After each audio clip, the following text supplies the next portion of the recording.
નમસ્કાર મિત્રો, કેમ છો? મજામાં? ફરી વખત આપ સૌ વિદ્યાર્થીનો ધોરણ 10 માં અને આપણો જે તાસ 13 માં આપ સૌ વિદ્યાર્થીઓનું સ્વાગત છે.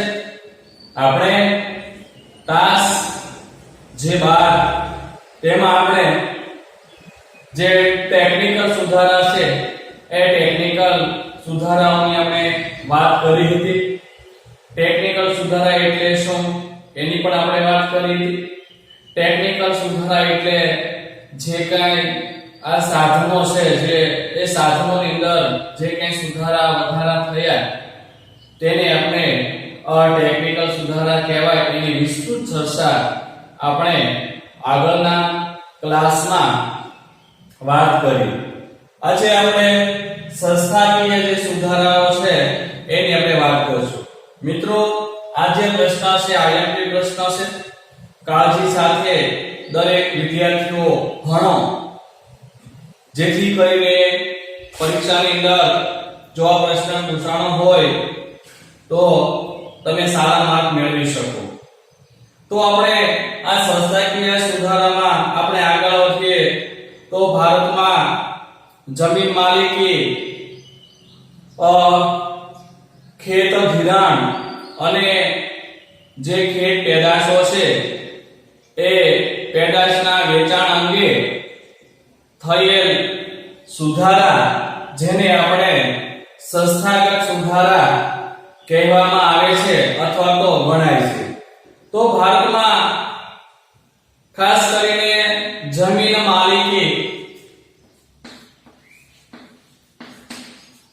માલિકી, પછી ખેત ધિરાણ અને જે ખેત પેદાશો છે, ખેત પેદાશો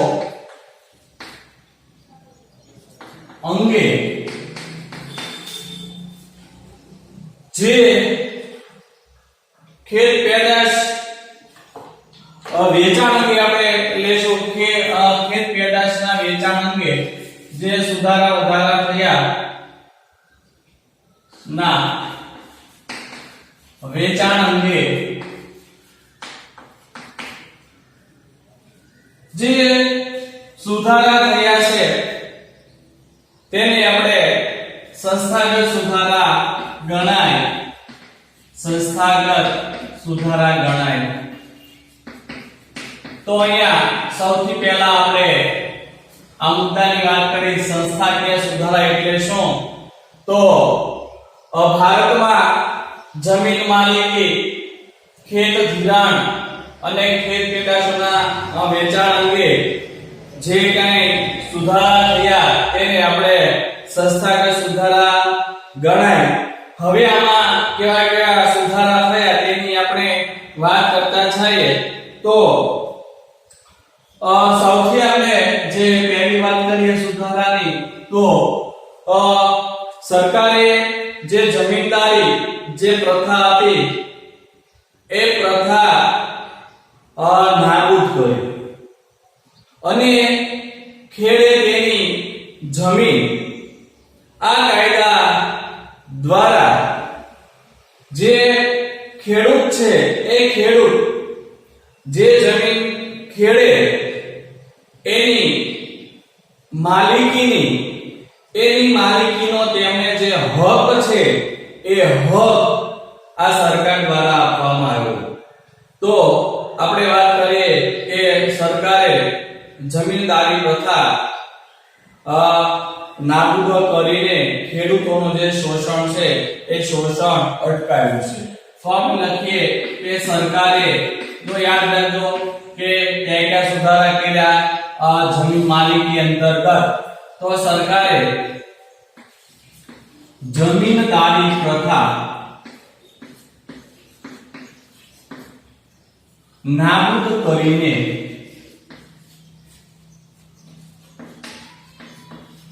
ખેડૂતોનું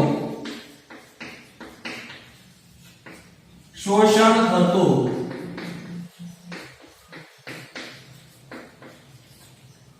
અટકાવ્યું છે.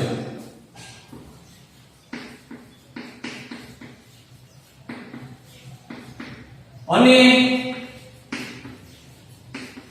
ખેડે તેની જમીન આ એક કાયદો સરકાર દ્વારા ઘડવામાં આવ્યો. આ કાયદા દ્વારા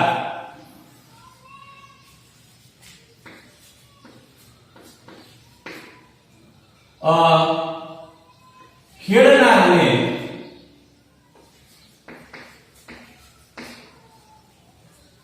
જમીનની જે માલિકી છે, જમીનની માલિકીનો હક કહેવાય, એ હક આપવામાં આવ્યો.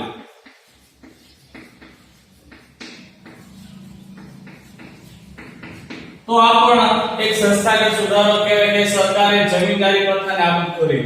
જમીનદારી જે પ્રથા છે એ જમીનદારી પ્રથા 1793 ની અંદર લોર્ડ કોર્નવોલિસે અમલમાં મૂકી. 1793 માં આ જે પ્રથા છે એ પ્રથા તેને અમલમાં મૂકી.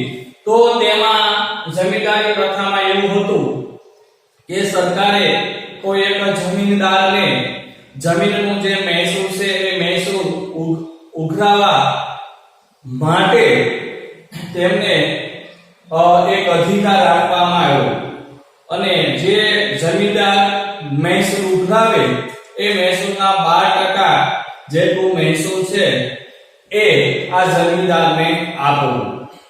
આવી એક પ્રથા હતી અને જેને કારણે જે ખેડૂતો હતા એ ખેડૂતોનું શોષણ થતું.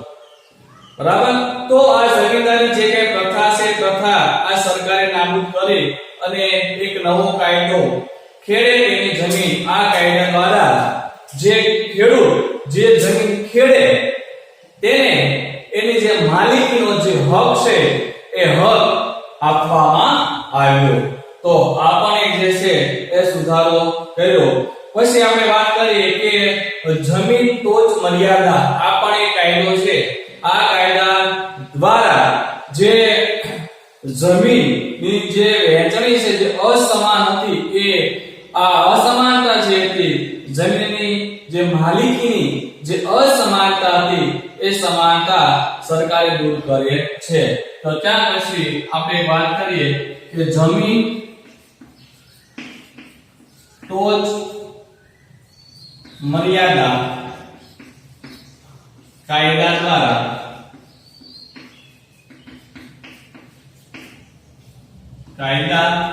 દ્વારા જમીન માલિકીની અસમાનતા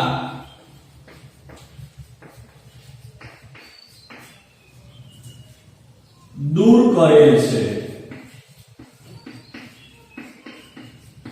એટલે આ એક નવો કાયદો જમીન ટોચ મર્યાદા, આ કાયદા અંતર્ગત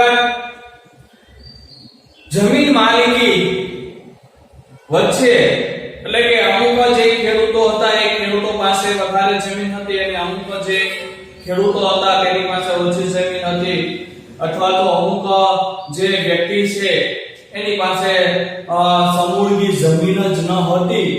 તો આવી બધી જે કાંઈ જમીનની જે અસમાનતા હતી એ અસમાનતા પણ આ જમીન ટોચ મર્યાદા આ કાયદા દ્વારા આ સરકારે આ અસમાનતા દૂર કરી. હવે આપણે વાત કરીએ તો કિસાન ક્રેડિટ કાર્ડ, ત્યાર પછી રાષ્ટ્રીયકૃત અને જે કાંઈ એવી સહકારી જે બેંકો છે બેંકો દ્વારા ખેડૂતોને આર્થિક મદદ માટે કૃષિ ધિરાણ પણ આપવામાં આવે છે. બરાબર. તો આપણે વાત કરીએ તો કિસાન ક્રેડિટ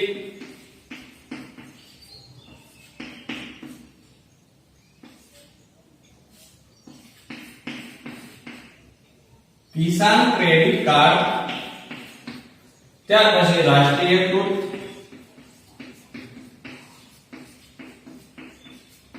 અને સહકારી બેંકો દ્વારા ખેડૂતોને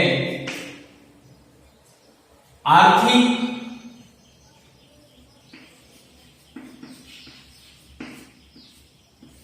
મદદ કરી આર્થિક એટલે જે આપણે કઈ પૈસાની જે મદદ છે મદદ માટે આર્થિક મદદ માટે કૃષિ ધિરાણ કૃષિ જે ધિરાણ છે એ ધિરાણ આપવામાં આવે છે કૃષિ ધિરાણ આપવામાં આવે છે તો કિસાન ક્રેડિટ કાર્ડ આ એક કાર્ડ આવે છે કિસાન ક્રેડિટ કાર્ડ રાષ્ટ્રીયકૃત એટલે કે જે કઈ સરકાર માન્ય હોય એવી જે બેંકો હોય તો રાષ્ટ્રીયકૃત અને જે સહકારી જે બેંકો છે બેંકો દ્વારા ખેડૂતોને જે આર્થિક જે મદદ છે એ આર્થિક મદદ માટે કૃષિ ધિરાણ આપવામાં આવે છે હવે આપણે વાત કરીએ કે ખાસ કરીને પ્રધાનમંત્રી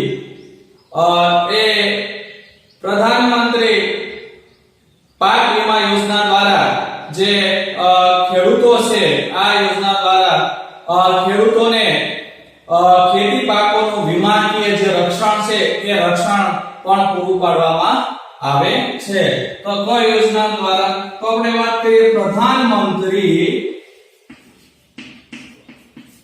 પાક વીમા યોજના આ એક યોજના છે યાદ રાખજો વિદ્યાર્થી મિત્રો આ એક યોજના છે તો યોજના પ્રધાનમંત્રી પાક વીમા યોજના તો આ યોજના દ્વારા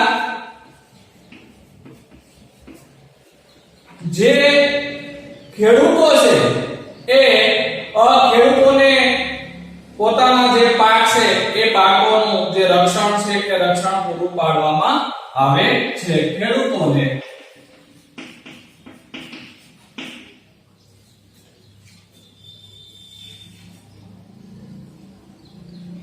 વીમાકીય પણ પાક વીમાકીય રક્ષણ લખશું પાક વીમાકીય રક્ષણ પૂરું પાડવામાં આવે છે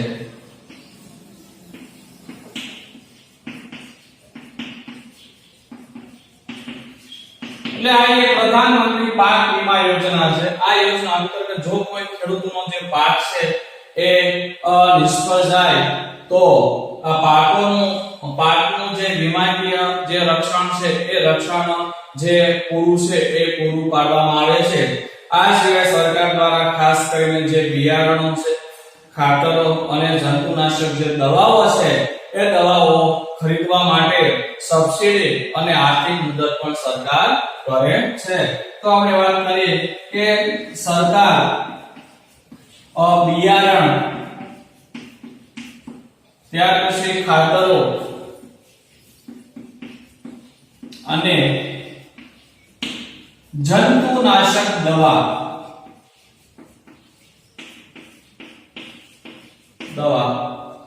ખરીદવા માટે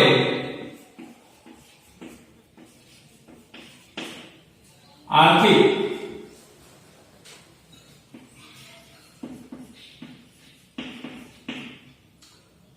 મદદ કરે છે અને જે સબસિડી છે એ સબસિડી પણ આપે છે અને સબસિડી જે છે એ સબસિડી પણ સરકાર આપે છે તો મિત્રો સરકાર ખાસ કરીને જે બિયારણો છે જે ખાતરો છે બિયારણો ખાતરો અને જંતુનાશક જે દવા છે એ દવાઓની જે ખરીદી છે એ ખરીદી કરવા માટે આર્થિક જે સહાય છે સહાય અથવા તો જે મદદ છે એ કરે છે અને જે સબસિડી છે સબસિડી પણ આપે છે સબસિડી એટલે કોઈ અમુક ટકા જે ખર્ચ છે સરકાર ભોગવે અને અમુક ટકા જે ખેડૂત છે એની રકમ આપે ઉદાહરણ તરીકે આપણે વાત કરીએ તો જંતુનાશક જે છંટકાવ કરવા માટેનો જે પંપ છે એ પંપની જે કિંમત છે એ 2000 કે એની આજુબાજુ હોય તો અમુક ટકા જે છે એનો ખર્ચ છે એ સરકાર ભોગવતી હોય અને અમુક ટકા જે ખર્ચ છે એ ખેડૂતને આપવાના હોય તો કદાચ 500 600 કે 700 રૂપિયા છે એ ખેડૂતને આપવા પડે અને બાકીની જે રકમ છે એનો જે ખર્ચ છે એ સરકાર પૂરવે. આને કહેવાય આપણે સબસિડી. બરાબર. તો સરકાર છે બિયારણ, ખાતર અને જે જંતુનાશક જે દવા છે એ દવાઓની ખરીદી કરવા માટે સબસિડી અને આર્થિક જે મદદ છે એ મદદ પણ કરે છે. હવે જે દુષ્કાળ કે વરસાદને લીધે કે કારણે જો પાકને કોઈ નુકસાન થાય અથવા પાક નિષ્ફળ થાય તો ખેડૂતોને ખેતી પાકો માટે ખેડૂતોને આર્થિક સહાય પણ કરવામાં આવે છે. તો આપણે લખીએ કે દુષ્કાળ કે વરસાદને કારણે પાક નિષ્ફળ જાય ત્યારે સરકાર દ્વારા ખેડૂતોને જે આર્થિક જે સહાય છે એ સહાય કરવામાં આવે છે. તો આપણે ત્યાર પછી લખીએ કે દુષ્કાળ કે વરસાદને કારણે વધારે પડતો જે વરસાદ છે એ વરસાદને કારણે પાક નિષ્ફળ જાય તો સરકાર ખેડૂતને આર્થિક મદદ કરે છે.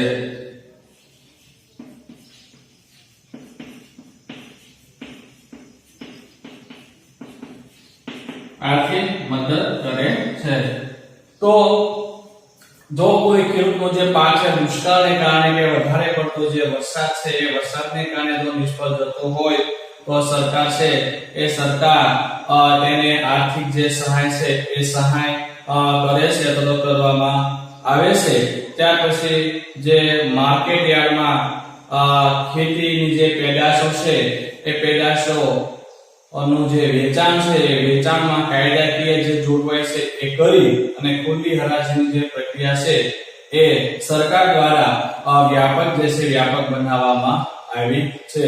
તો જે કાંઈ ફરીથી આપણે વાત કરીએ તો જે માર્કેટ જે યાર્ડ આપણે કહેશું કે જેમાં આપણે આપણો જે પાક છે એને પહોંચાડીએ છીએ અને ત્યાં એ પાકની હરાજી કરવામાં આવે છે. એટલે કોઈ વેપારીઓ હોય એને ખરીદનારા જે હોય એ એની હરાજી કરે છે.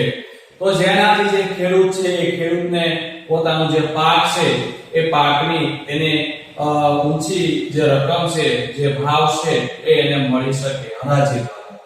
તો સરકારે આવી પણ માર્કેટિંગ જે યાર્ડ છે એ યાર્ડમાં ખેડૂત પેદાશોના વેચાણ માટે કાયદાકીય જે જોગવાઈ છે એ જોગવાઈ કરી છે. તો આપણે લખશું કે ભાઈ માર્કેટ યાર્ડ પણ કહી શકાય અથવા માર્કેટિંગ યાર્ડ પણ કહી શકાય. તો માર્કેટ યાર્ડમાં જે ખેડૂતોની જે પેદાશ છે એ પેદાશોને ખરીદવા માટે પેદાશોના વેચાણ માટે સરકારે જે છે એ કાયદાકીય જે જોગવાઈ છે જોગવાઈ કરી છે. તો માર્કેટિંગ યાર્ડમાં જે ખેત પેદાશો છે એ ખેત પેદાશોની કાયદાકીય જે જોગવાઈ સરકાર દ્વારા કરવામાં આવી છે અને જેને કારણે જે ખુલ્લી હરાજીની પ્રક્રિયા વ્યાપક બની છે. એવી ખુલ્લી હરાજીની પ્રક્રિયા વ્યાપક બની છે.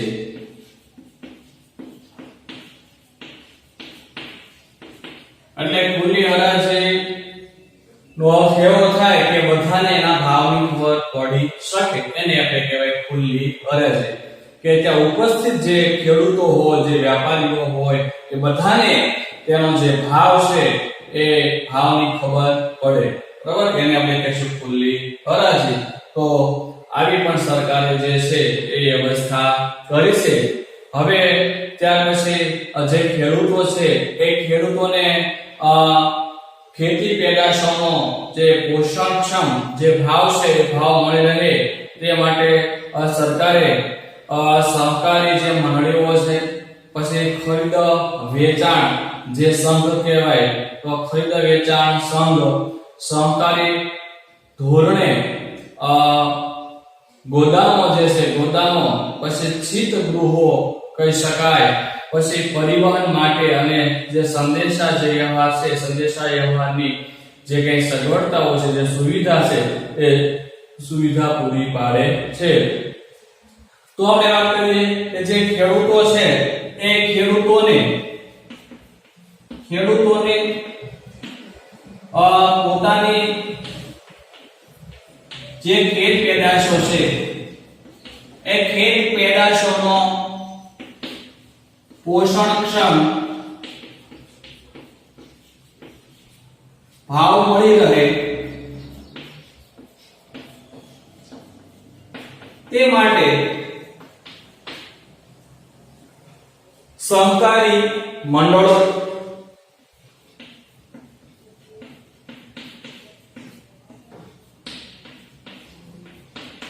પછી ખરીદ વેચાણ સંઘ, ત્યાર પછી જે ખરીદ વેચાણ સંઘ, સરકારી ધોરણે ગોદામો, સહકારી ધોરણે ગોદામો, એટલે ગોદામો એટલે જે પાક છે એ પાકનો સંગ્રહ થઈ શકે તેવી વ્યવસ્થા તેને આપણે કહેવાય ગોદામ. બરાબર કે કોઈ એવો પાક હોય કે મગફળીનો જે પાક છે મગફળીની ઘણી બધી ગુણ પડી હોય તો એનો સંગ્રહ થઈ શકે એવી વ્યવસ્થા એને કહેવાય ગોદામો. તો આવી સહકારી ધોરણે ગોદામો. ત્યાર પછી શીત ગૃહો, કેવા ગૃહો? શીત એટલે ઠંડુ થાય, શીત એટલે ઠંડુ, તો એવા ગૃહો જે એસી વાળા છે એને આપણે કોલ્ડ સ્ટોરેજ પણ કહેવાય, કોલ્ડ સ્ટોરેજ. બરાબર, પણ આપણી ભાષામાં એને શીત ગૃહ કહેવાય, અંગ્રેજીમાં કહેવાય તો એને કોલ્ડ સ્ટોરેજ કહેવાય. એટલે અમુક એવી પેદાશ હોય કે જેને એ ગરમી સહન ન કરી શકે તો એને એવા એસી વાળા કોઈ એવા રૂમ હોય કે જેમાં વાતાવરણ ઠંડુ રહેતું હોય તેમાં એ પેદાશોને રાખવામાં આવે છે. એવી ઘણી બધી એવી પેદાશો છે કે જેને શીત ગૃહમાં રાખવી પડે, નહીંતર એ પેદાશ બગડી જાય. બરાબર, તો આવા શીત ગૃહો. પછી પરિવહન અને સંદેશા વ્યવહારની જે વ્યવસ્થા છે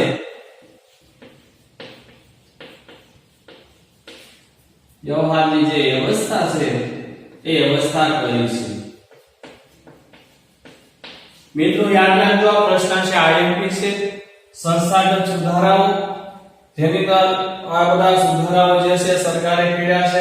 અહીંયા આપણે ફરીથી રિવિઝન કરી લઈએ. બે પોઈન્ટ આપણે આમાં બાકી છે પણ એ પહેલા આપણે રિવિઝન ઝડપથી કરી જઈએ. તો ભારતમાં જમીન માલિકી, ખેત ધિરાણ અને ખેત પેદાશના વેચાણ અંગે સંસ્થાગત સુધારા કરવામાં આવ્યા છે, એટલે કે સંસ્થાગત સુધારા ગણાય. તો અહીંયા એક પ્રશ્ન પણ બની શકે કે સંસ્થાગત સુધારા એટલે શું? તો ભારતમાં જમીન માલિકી, ખેત ધિરાણ અને જે ખેત પેદાશો છે પેદાશોના વેચાણ અંગે જે સુધારા કરવામાં આવ્યા છે તેને આપણે સંસ્થાગત સુધારા કહેશું. સરકારે જે કઈ જમીનદારી પ્રથા હતી એ જમીનદારી પ્રથા વિશે હવે વિસ્તૃત માહિતી મેળવીએ. જમીનદારી પ્રથા નાબૂદ કરી અને ખેડૂતોનું શોષણ થતું જે છે એ અટકાવ્યું છે અને એક કાયદો ખેડે તેની જમીન, આ કાયદા દ્વારા ખેડનારને જમીનની માલિકીનો જે હક છે એ હક ખેડૂતને આપવામાં આવ્યો છે. જમીન ટોચ મર્યાદા કાયદો, આ કાયદા દ્વારા જમીનની જે માલિકીની જે અસમાનતા હતી એ અસમાનતા જે છે એ દૂર કરવામાં આવેલ છે, એટલે કે દૂર કરેલ છે. અમુક ખેડૂત પાસે વધારે હતી, અમુક ખેડૂત પાસે ઓછી હતી. તો આ અસમાનતા, જમીનની જે અસમાનતા હતી એ જમીન ટોચ મર્યાદા આ કાયદોએ ભેળ્યો અને આ અસમાનતા સરકારે દૂર કરી. કિસાન ક્રેડિટ કાર્ડ, ત્યાર પછી રાષ્ટ્રીયકૃત બેંક છે, સહકારી બેંકો છે, બેંકો દ્વારા ખેડૂતોને આર્થિક મદદ માટે કૃષિ ધિરાણ જે છે આપવામાં આવે છે. તો ખેડૂતોને આવે જે કિસાન ક્રેડિટ કાર્ડ, ત્યાર પછી રાષ્ટ્રીયકૃત અને જે સહકારી બેંકો છે, બેંકો દ્વારા જે કૃષિ ધિરાણ છે એ કૃષિ ધિરાણ પણ આપવામાં આવે છે. પ્રધાનમંત્રી પાક વીમા યોજના દ્વારા ખેડૂતોને પાક વીમાકીય રક્ષણ જે છે એ પૂરું પાડવામાં આવે છે. જો પોતાનો પાક છે એ નિષ્ફળ જાય તો એમાં એને વીમો મળે. સરકાર દ્વારા બિયારણ છે, ખાતરો અને જંતુનાશક જે દવાઓ છે, દવાઓની ખરીદી કરવા માટે સબસિડી અને જે બિયારણ આર્થિક જે મદદ છે એ મદદ પણ કરે છે. દુષ્કાળ કે વરસાદના કારણે જો પાક છે નિષ્ફળ જાય તો સરકાર ખેડૂતને આર્થિક મદદ કરે છે. માર્કેટિંગ યાર્ડમાં ખેડૂતોને પોતાની જે પેદાશો છે એ પેદાશો નું જે પેદાશો છે એ પેદાશોનો યોગ્ય ભાવ મળી રહે તેવી કાયદાકીય જોગવાઈ કરી છે અને ખુલ્લી હરાજીની પ્રક્રિયા છે એ વ્યાપક બનાવવામાં આવી છે. હવે આપણે વાત કરીએ કે ભાઈ ખેડૂતને પોતાની ખેત પેદાશોનો પોષણક્ષમ એટલે કે જે એની ક્ષમતા છે એવો ભાવ, જેને આપણે પોષણક્ષમ ભાવ કહેવાય. જો સારી વસ્તુ હોય, સારી પેદાશ હોય તો એનો ભાવ વધારે મળે, જો પેદાશ નબળી હોય તો એનો ભાવ ઓછો મળે. એટલે જેવું એનું પોષણ થયેલું છે એવો ભાવ ખેડૂતને મળે તો એને પોષણક્ષમ ભાવ કહેશું. તો ખેડૂતોને પોતાની ખેત પેદાશોને પોષણક્ષમ, જેવું પોષણ થયેલું છે, જેવી તેમની પેદાશ છે સારી છે કે નબળી, એ પ્રમાણે એને વળતર છે જે એનો ભાવ છે મળી રહે તે માટે સહકારી મંડળો, ખરીદ વેચાણ સંઘ, સહકારી ધોરણે ગોદામો, શીત ગૃહો અને પરિવહન અને જે સંદેશા વ્યવહાર છે એ સંદેશા વ્યવહારની સુવિધા પૂરી કરી છે. હવે જે ખેડૂતો છે, ખેડૂતો પાસેથી ખેત પેદાશોનો સરકારે જે નક્કી કરેલ જે ભાવ છે એ નક્કી કરેલ પોષણક્ષમ ટેકાના ભાવે ખરીદી કરવા માટે જે અમુક જે સંસ્થાઓ છે એ સંસ્થાઓ કાર્યરત છે. તો આપણે એક છેલ્લો મુદ્દો એક આપણે જોઈ લઈએ કે જે ખેડૂતો છે એ ખેડૂતોને પોતાની જે પેદાશ છે એ પોતાની પેદાશનો પોષણક્ષમ ભાવ મળી રહે એ માટે સરકારે ટેકાના ભાવે તેની ખરીદી કરવા માટે અમુક જે સંસ્થાઓ છે એ કાર્ય કરે છે. ફરી વખત આપણે આ મુદ્દાને સમજી લઈએ કે ખેડૂતો પાસેથી ખેત પેદાશોની સરકારે જે નક્કી કરેલ જે ભાવ છે, જેને આપણે ટેકાનો ભાવ કહી શકાય, તો ટેકાના ભાવે ખરીદી કરવા માટે અમુક જે સંસ્થાઓ છે એ કાર્ય કરે છે. તો આપણે એક છેલ્લો મુદ્દો લખી લઈએ કે આપણે વાત કરીએ કે ખેડૂતો પાસેથી ખેત પેદાશોની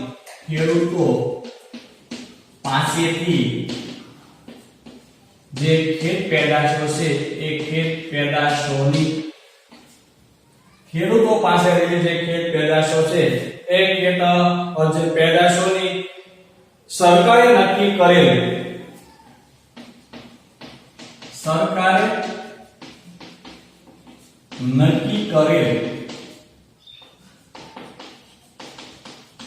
પોષણક્ષમ ટેકાના ભાવે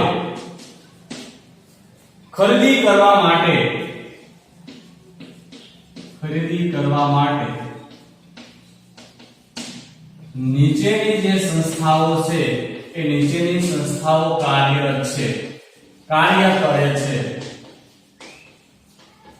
એટલે સરકારે એનો જે કોઈ ભાવ છે નક્કી કરેલો કે આ જે પેદાશ છે એનો એટલાથી એટલે સુધી જે ભાવ છે ખેડૂતને મળવો જોઈએ, બરોબર છે. તો આને કે આપણે ટેકાનો ભાવ, એ મગફળી છે તો એની સરકાર છે એવો ટેકાનો ભાવ જાહેર કરે કે ભાઈ મગફળીની જે કિંમત છે એ 1200 થી લઈને 1300 સુધીની જે રકમ છે એ મણે એક મણે ખેડૂતને મળવી જોઈએ. તો એની ખરીદી માટે અમુક જે સંસ્થાઓ છે એ કાર્ય કરે છે. તો ભારત રાષ્ટ્રીય કૃષિ સહકારી વિપણન વિપણન સંઘ. તો કઈ કઈ સંસ્થાઓ કાર્ય કરે છે? તો ભારતીય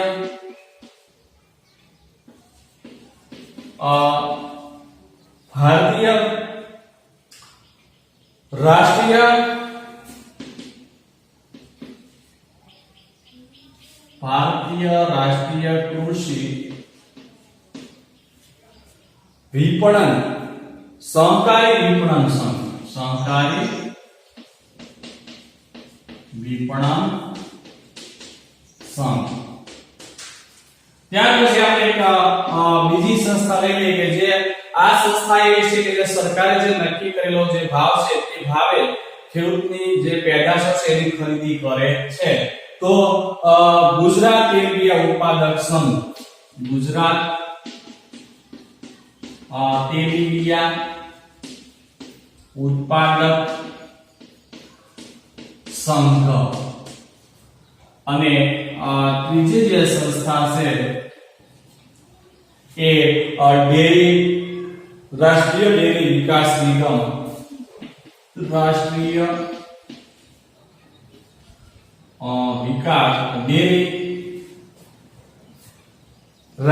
ડેરી વિકાસ નિગમ. ડેરી વિકાસ નિગમ. આ ત્રણ સંસ્થાઓ છે. ફરીથી આપણે જોઈએ કે ખેડૂત પાસેથી જે ખેત પેદાશો છે એ ખેત પેદાશોનો સરકારી દ્વારા નક્કી કરેલ પોષણક્ષમ ટેકાના ભાવે ખરીદી કરવા માટે નીચેની જે સંસ્થાઓ છે તે આપણા દેશની અંદર કાર્યરત છે. જેમ કે ભારતીય રાષ્ટ્રીય કૃષિ સહકારી વિપણન સંઘ. આ એક સંસ્થા છે જે ખેડૂત સરકારે નક્કી કરેલ જે ભાવ છે જેને આપણે ટેકાનો ભાવ કહીશું એ ટેકાના ભાવે ખરીદી કરે છે. બીજી છે ગુજરાત તેલીબિયા ઉત્પાદક સંઘ. અને ત્રીજી જે સંસ્થા છે એ રાષ્ટ્રીય ડેરી વિકાસ નિગમ. આ સંસ્થાઓ એવી છે કે સરકાર દ્વારા જે પોષણક્ષમ ટેકાનો ભાવ ખેડૂતને મળી રહે એ માટે ખરીદી કરે છે. તો મિત્રો અહીંયા સુધી આપણે રાખીએ.